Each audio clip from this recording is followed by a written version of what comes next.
현대자동차 재경본부 해외법인관리팀에서 근무하고 있는 김진호 대입니다. 예, 지금 사실 이 규모상으로는 그냥 저 직무 토크를 계속 연장해도 될 것 같은 인원인데, 아무튼 좀 밑에서 인사 쪽에서 1층에서 행사를 하고 있음에도 이렇게 좀 관심을 갖고 참석해줘서 다시 한번 감사드리고요. 예, 지금부터 재경본부 소개 간단히 말씀드리도록 하겠습니다. 예, 먼저 제 소개부터 간단히 드리면요. 저는 지금 경영관리실의 해외법인관리팀에서 근무를 하고 있고요. 주요 업무는 이제 해외법인의 수익성 관리, 뭐 좀 적자가 심한 법인이라든지 아니면은 좀 뭐 이제 손익 관리가 잘 덜 되는 법인들에 있어서 어떤 좀 수익성 지표를 가지고 좀 악화 사유 아니면은 좀 개선 사유, 이런 좀 사유 분석을 하고 있고요. 그 다음에 해외법인 좀 사업 계획을 실습니다. 그래서 그 내년도에 몇 대를 팔아서 뭐 좀 손익을 얼마나 낼 건지, 수익을 얼마나 낼 건지, 이런 사업 계획 수립을 하고 있고, 세 번째는 해외법인 재고 현황을 관리하고 있어요. 그래서 여러분들이 좀 의아해하는 점이, 재고를 왜 영업에서 안 하고 재경에서도 관리를 하냐?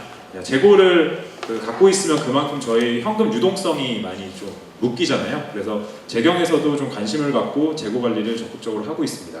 그다음에 그 외에는 이제 각종 좀 이슈 사항들이 있을 때 그 해외법인 현안 사항들을 경영층에 보고해서 경영층에서 이제 원활히 의사 결정을 할 수 있도록 그렇게 이제 보고를 드리고 있습니다.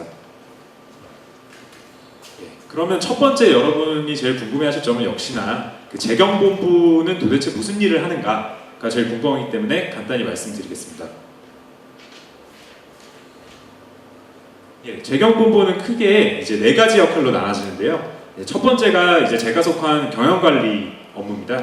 그래서 뭐 경영활동 효율성을 판단하고 의사결정을 지원한다. 그래서 예를 들면 뭐 이제 차량의 가격 결정, 그래서 뭐 새로 나온 코나가 있으면 코나의 가격을 얼마로 설정을 해야 회사 입장에서도 수익성이 남고, 그다음 고객들도 부담이 안 되는 가격으로 판매가 원활히 될 수 있는지, 예, 그런 부분들을 또 결정을 하고요. 뭐 두 번째로는 이제 해외법인관리팀이나 경영분석팀에서는 이제 뭐 계속 법인이 손실이 나고 뭐 차를 계속 팔더라도 뭔가 법인의 유동성이나 손익이 악화되는 상황이면 가격을 더 올려야 되는 것인가, 아니면은 뭐 마케팅비를 조금은 절감해서 활용해서 손익을 개선해야 되는 것인가, 이런 식으로 어떤 개선 방안을 찾아내기도 하고요.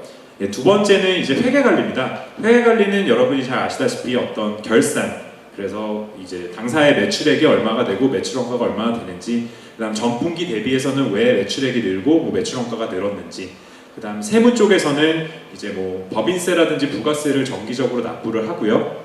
그다음 이제 뭐 국제조세 부분에도 관여를 해서 뭐 이전 가격 문제라든지 뭐 이런 부분에 대한 해결책이나 아니면 검토 방안을 좀 이제 고심하는 그런 역할을 하고 있습니다.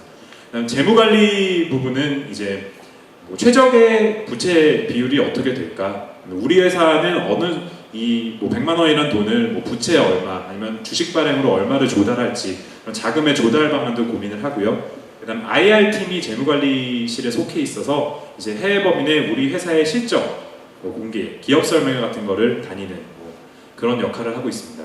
예, 마지막으로 이제 원가 관리는요. 저희는 아무래도 이제 제조업체잖아요. 그래서 차량이 만들어지는 시점부터 저희는 이제 원가 관리를 하기 때문에, 예, 뭐 실제로 뭐 간단한 예를 들면 뭐 현재 파업을 노조에서 하고 있으면 뭐 파업이 이제 우리 제조 원가라든지 아니면은 전체 수익성에 어떤 영향을 미치는지도 원가 관리에서는 또 분석을 하겠죠. 또 그다음 신규 차종이 들어갈 때 뭐 라인별로 인원이라든지 아니면은 뭐 자동화를 시켰을 때는 원가 개선이 얼마나 되는지, 원가 개선에 대한 역할도 고민을 하는, 네, 그렇게 총 4가지 역할로 나눠져 있습니다. 네, 이제 경영관리실에 대해서 간단히 소개를 드리면요. 아까 말씀드렸던 이제 사업 계획을 수립해가지고요. 또 예를 드는 게 더 이해가 편할 것 같아요. 자, 미국 공장에서 이제 몇만 대를 생산해서 100만 대를 생산하고 10만 대를 생산하면 10만 대 중에 몇만 대는 캐나다를 보내고 뭐 10만 대 중에 또 몇만 대는 미국에 보내고 뭐 이런 식으로 그 가격 물량 결정을 할 때 이제 재경도 같이 주축이 돼서 정하거든요. 이제 각종 뭐 산타페를 몇 대 생산할지, 투싼을 몇 대 생산할지, 이렇게 생산량을 정하는 게 물량이랑도 연계가 돼 있지만 어떤 차종을 더 팔아야 우리 회사 매출에 더 도움이 되고 손익이 개선되는지가 직접 연결이 되기 때문에 재경에서도 이제 영업과 같이 주축이 돼서 사업 계획을 수립하고 있고요.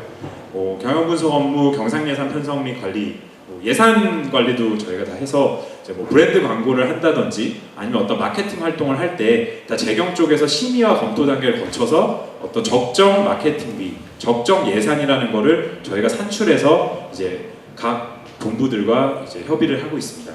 그다음 또 신차 원가 기획 같은 경우도 이제 실제 가격 결정을 할 때 재경, 또 연구소, 또 영업 부분이 다 뒤섞여서 이제 그 가격을 어떤 적정 가격을 설정하는 게 우리 회사 매출이나 수익성에 도움이 되고 또 고객들도 이 정도 가격은 좀 감당을 할 수 있어서 판매량으로 직결될 수 있는지 이런 부분들을 같이 고민을 하고 있습니다.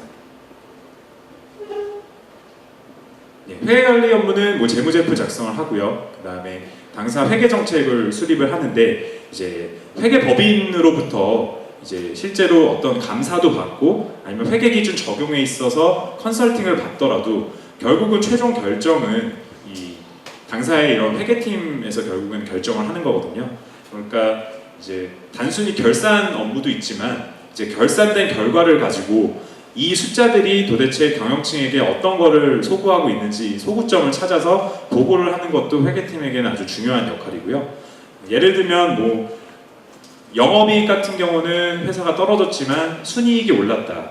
그 같은 경우는 이제 영업의 비용 쪽에서 저희가 많이 뭐 축소를 했다는 거거든요. 뭐 그런 어떤 결산 과정만 거치는 것이 아니라 결산이 끝난 뒤에 그 정보를 분석하는 그런 업무들을 회계팀에서 많이 하고 있습니다.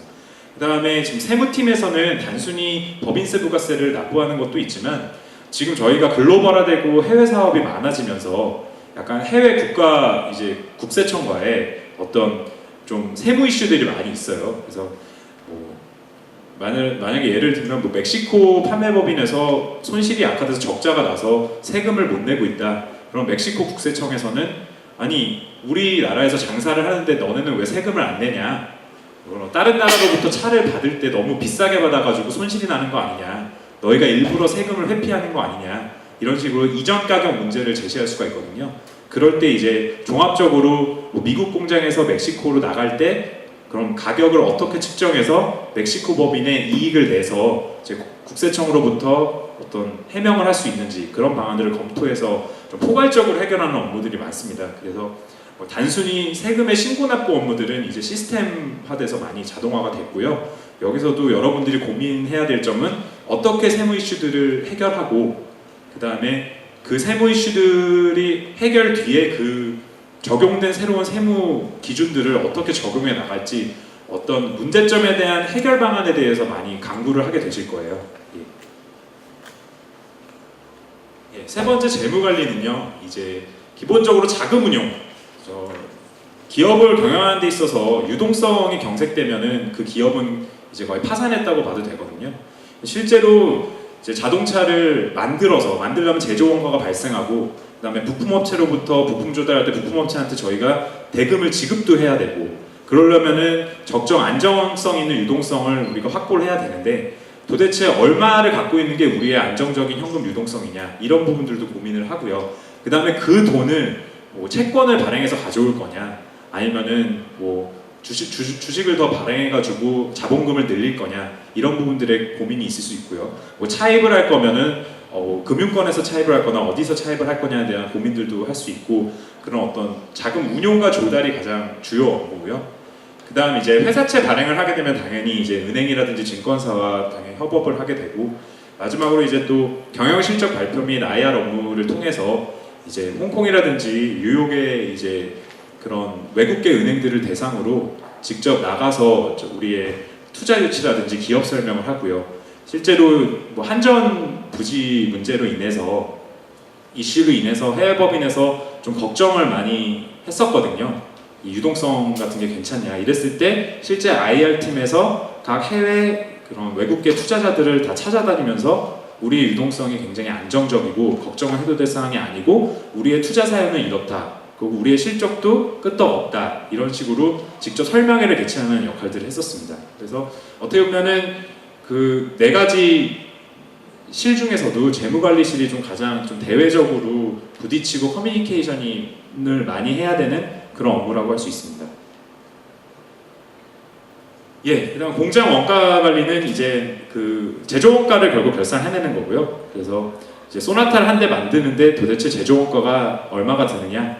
그다음에 이제 신차가 투입될 때 원가가 오르지 않고 더 사양들은 더 넣을 수 있으려면 어떻게 원가 절감 대책을 세우느냐. 이런 제조 원가에 대한 그런 전반적인 관리를 하는 것입니다.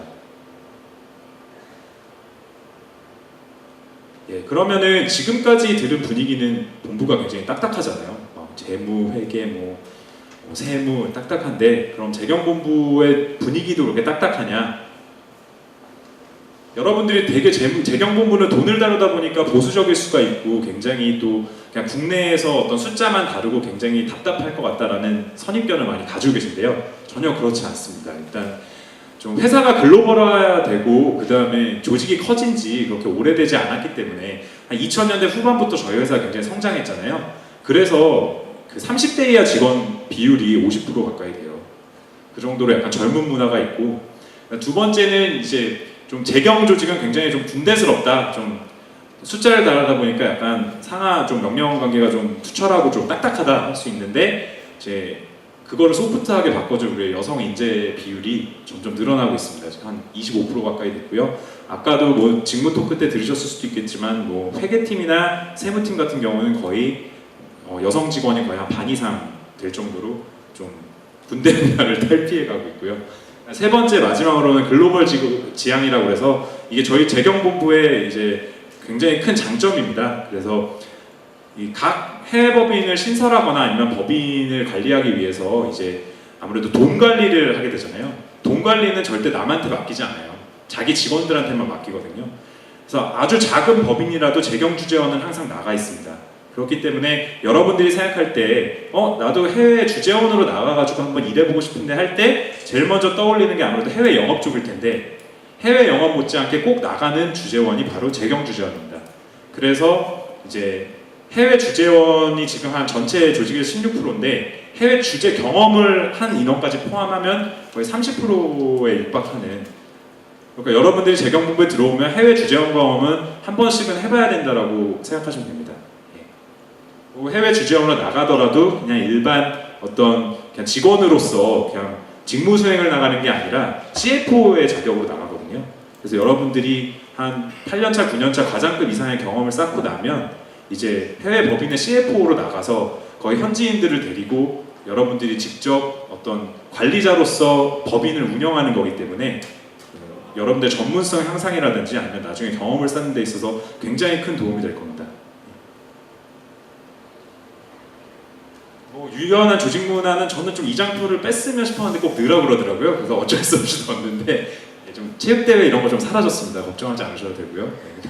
본사 공장 간 업무 이야기해서 이제 공장을 알아야 제조원가 같은 것도 배우니까 이렇게 본사에서 막 일주일간 제조원가 공정을 배워봐라 해서 공장에 가가지고 공부도 하고요. 또 어떤 또 스터디도 하고 오고 이런 식으로 교류가 좀 활발하고요. 그 다음에 해외 모터쇼, 이제 저희가 신차 가격 결정 같은 것도 하려면 차량에 대해서 알아야 되잖아요. 그렇기 때문에 해외 모터쇼도 뭐 1년에 몇 차례 이제 인원을 선발해서 이제 가서 볼 수 있는 기회를 주고 있습니다. 예. 뭐 자동차에 사면 다 주는 거 아니냐? 아니에요. 예. 특정 부분만 줍니다. 예. 그러니까 좀 메리트가 있고요.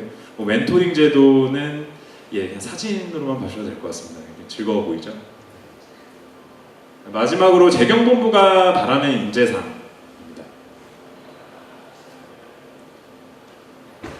일단 지금 재경본부는 결국에는 의사결정을 하는 부서입니다. 그래서 진짜 하나부터 열까지 이제 돈과 연관되지 않은 일들이 사실 대부분 없잖아요. 그래서 어떤 의사결정을 하더라도 돈이 이제 돈 문제가 들어가게 되면은 재경본부가 거기에 관여를 하게 되기 때문에 기본적으로 여러분들이 어떤 의사결정 능력이 굉장히 중요해요. 그래서 뭐 네 번째로 들어가 있긴 하지만 제가 가장 좀 강조하고 싶은 그런 역량은 그 논리적 분석 및 합리적인 의사결정 능력입니다. 그래서 지금은 어떤 결산 과정이라든지 기본적인 뭐 점표 처리라든지 이 부분들이 다 전산화가 돼가지고 여러분들이 실제로 들어와서 해야 될 일들은 그런 결산한 숫자들을 숫자를 만들어내는 과정에 투입되기보다 만들어진 숫자를 가지고 의사결정을 하는데 훨씬 더 많은 시간을 쏟게 될 거예요. 그리고 경영층에서 바라는 재경인의 역할도 그런 역할이고요. 그렇기 때문에 좀 내가 어떤 분석 능력이 있다는 부분들을 조금 어필을 하면 좀 그게 조금 애매할 수도 있지만 어필을 하면 그 부분들을 굉장히 그 위에서는 좀 갈구하는 또 재경본부 직원으로서도 그런 후배가 들어왔으면 좋겠다 하는 그런 점이고요.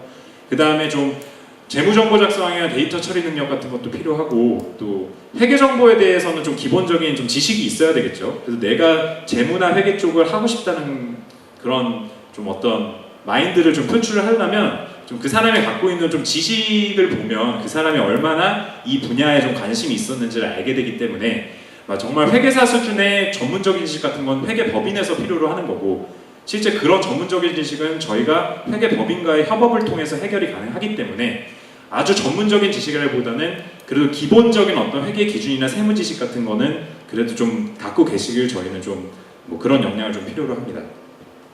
그 다음에 마지막에 이제 커뮤니케이션 능력이 굉장히 중요해요. 왜냐하면 어떤 그 재경에서의 직무를 맡게 돼도 여러분들이 뭐 연구소라든지 영업 쪽과 굉장히 많은 의사결정 과정을 거치거든요. 뭐 이 차를 얼마에 팔아야 되는지 아니면은 우리가 비용 절감을 해야 되는데 다른 본부에도 협조 요청을 해야 되고 그러려면 다른 본부와 의사소통, 커뮤니케이션이 잘 돼야 되거든요. 그래서 이런 소통을 위한 커뮤니케이션 능력도 굉장히 좀 강조가 되고 있습니다.